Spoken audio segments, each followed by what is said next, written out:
했으면 좋겠습니다. 예수님께서 십자가에 못 박히러 이제 가시기 위해서 제자들의 발을 씻기시고 내가 너희를 떠나게 될 것이다. 하지만 내가 너희를 떠나야 보혜사 성령이 오시기 때문에 내가 너희를 떠나는 것이 좋다 이렇게 말씀하셨습니다. 그러면서 성령께서 함께 하시고 또 도와주실 것이다 이런 말씀을 하면서 요한복음 16장 24절에 이렇게 말씀하셨습니다. 지금까지는 너희가 내 이름으로 아무것도 구하지 아니하였으나 구하라 그리하면 받으리니 너희 기쁨이 충만하리라. 제자들이 예수님과 함께 있을 때는 절실하게 기도해야 될 필요성을 느끼지 못했습니다.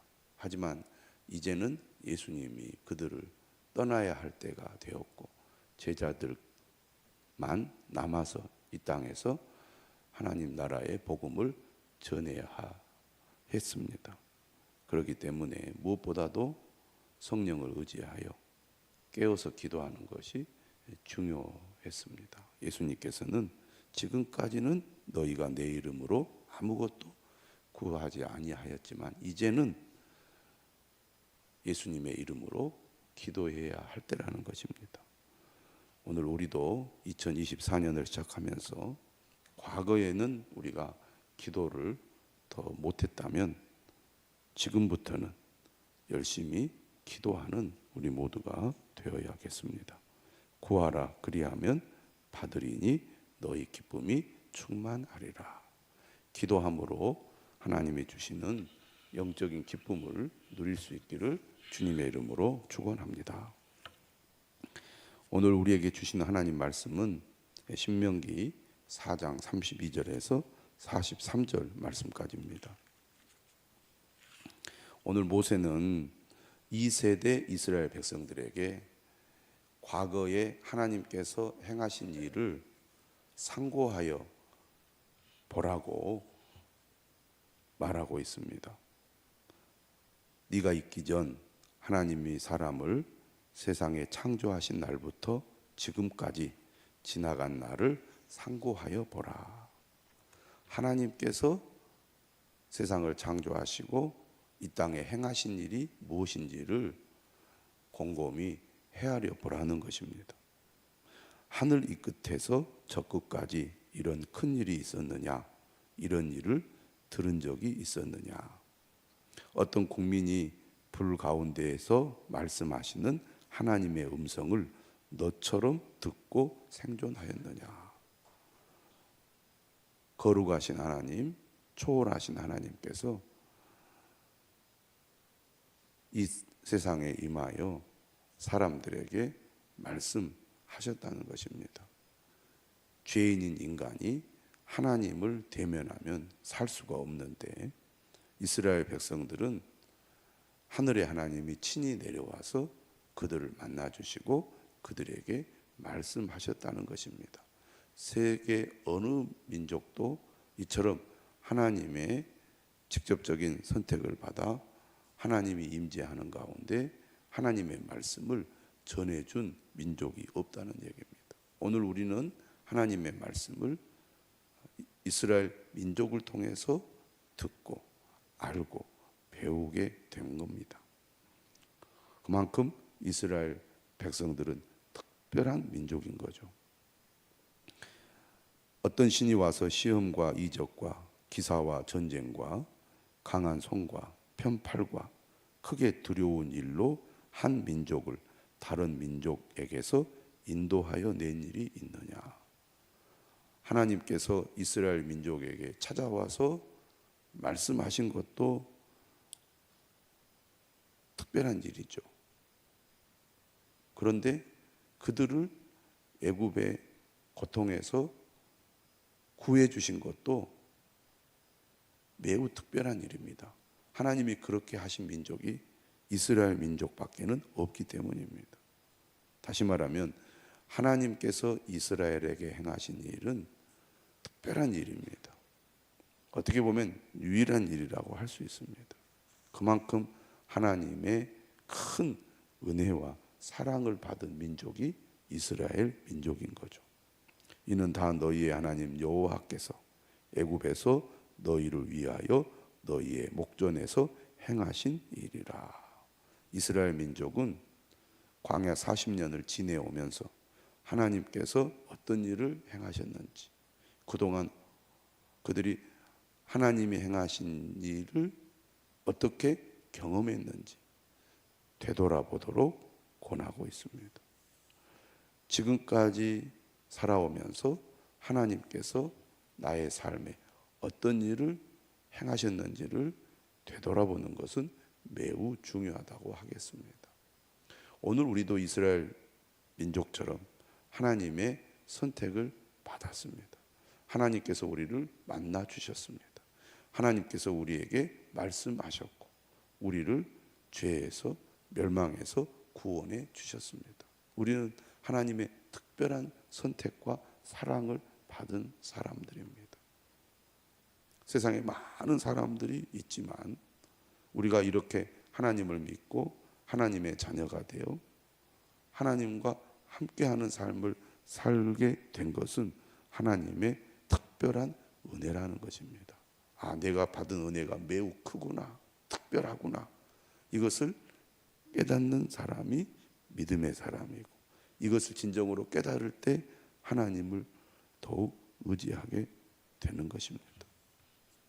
이스라엘 백성들은 광야 40년 생활을 하면서 자신들이 얼마나 특별한 은혜와 사랑을 받았는지를 망각했습니다. 그래서 원망하고 불평했죠. 그들이 지금 가는 길이 얼마나 귀한 길인지를 잘 몰랐어요. 단지 우리는 지금 광야에 있다. 광야 생활이 너무 힘들다. 언제 우리가 가나안에 들어갈 수가 있느냐? 못 들어가는 거 아니냐? 이런 생각을 가졌다는 겁니다.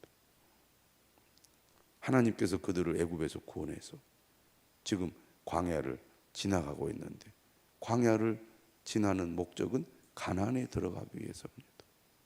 이렇게 그들은 하나님의 은혜로 여기까지 왔는데 하나님의 은혜와 사랑을 깨닫지 못하고 오히려 하나님을 원망하고 불평하기가 일쑤였습니다.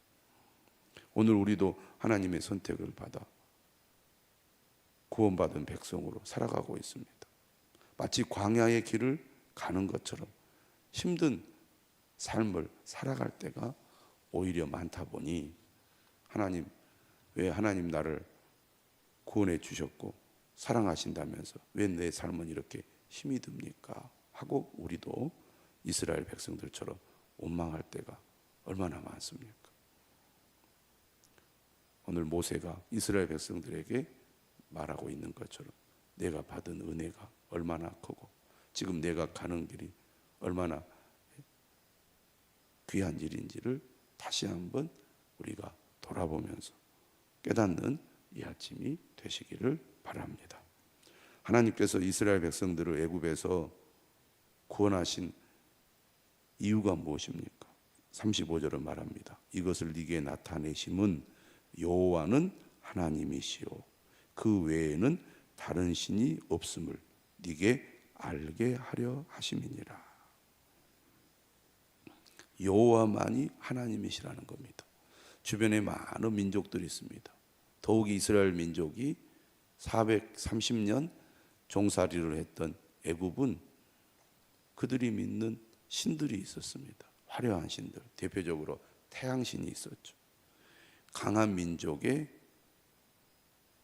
신은 더 위대하게 보일 수 있습니다. 주변에 많은 신들이 있지만 오직 여호와만이 하나님이시라는 겁니다. 이스라엘 민족이 믿는 하나님, 그들을 택하시고 그들과 언약을 맺으신 하나님만이 참 신이라는 것입니다.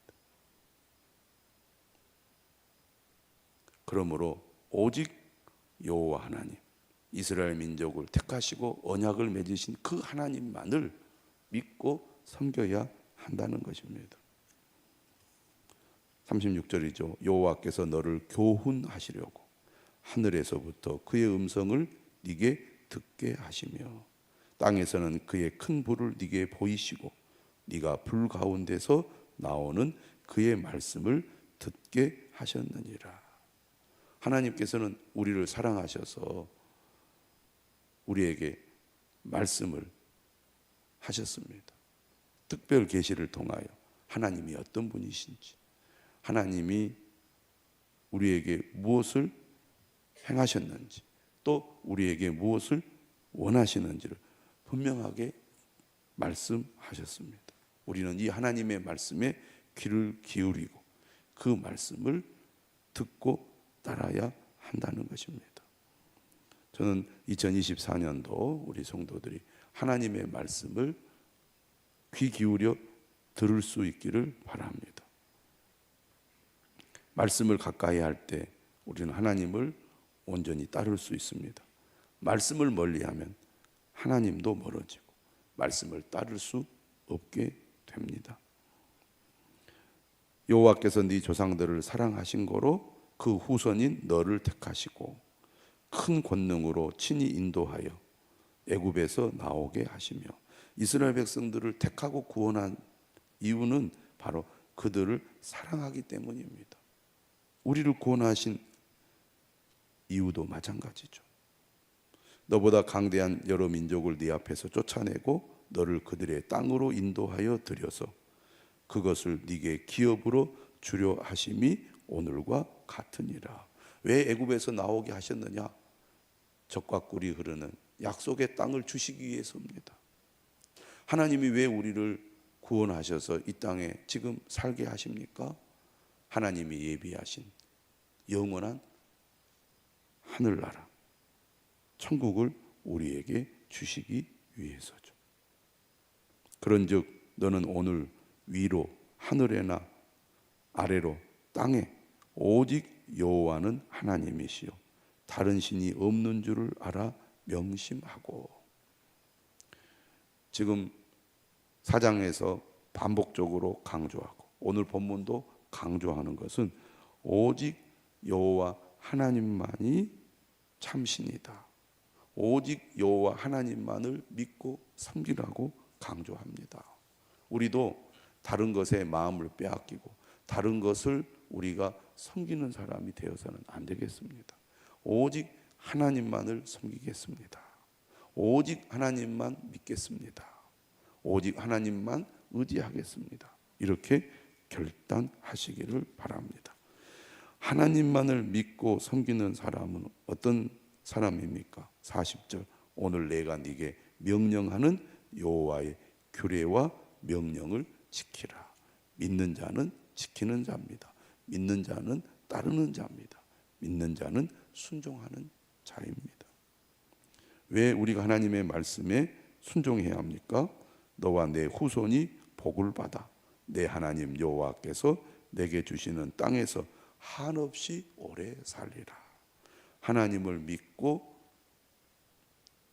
그의 규례와 명령을 지키는 것이 하나님의 복을 받는 길이기 때문입니다. 영원한 천국을 소유하게 되는 길입니다.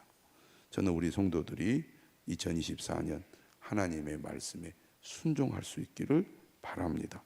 하나님이 내 삶의 우선순위가 되고 하나님의 말씀에 온전히 순종함으로 하나님이 주시는 복을 우리와 우리 후손들이 누리게 되기를 바랍니다.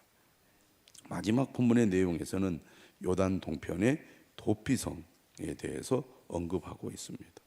도피성이란 42절에 나오죠. 과거에 원한이 없이 부지 중에 살인한 자가 그곳으로 도피하게 하기 위함입니다. 오늘 매일 성경 설명에 이렇게 나왔어요. 도피성 제도는 무분별한 피의 복수를 막고 피의자에게 공정한 재판의 기회를 제공함으로써 이스라엘을 정의롭고 공평한 나라로 세우기 위한 규정입니다. 도피성 제도의 시행은 하나님이 주신 땅에서 하나님의 교훈을 따르는 모습을 보여주는 좋은 예입니다. 하나님의 말씀을 실천하는 제도라는 얘기입니다. 요단 동편에 도피성 제도를 마련해서 도피성을 구별한 것은 이스라엘 백성들이 가나안 땅에 들어가서도 똑같이 하라는 말씀이죠. 요단 동편의 땅을 점령하게 하신 것은 그들이 하나님과 함께 싸우면 요단 서편의 땅도 차지할 수 있을 것이라는 것을 미리 보여준 것처럼, 보여준 사건인 것처럼 요단 동편의 도피성도 마찬가지입니다. 하나님의 말씀을 구체적으로 실천하는 모세를 통해서 이스라엘 백성들이 가나안 땅에서도 하나님의 말씀을 온전히 따르도록 하라는 말씀입니다. 오늘 우리는 하나님께서 지금까지 우리에게 행하신 일을 돌아보면서 우리를 사랑하셔서 구원하신 하나님의 뜻을 따라 온전히 믿음의 길, 순종의 길을 갈 수 있기를 주님의 이름으로 축원합니다. 기도하겠습니다.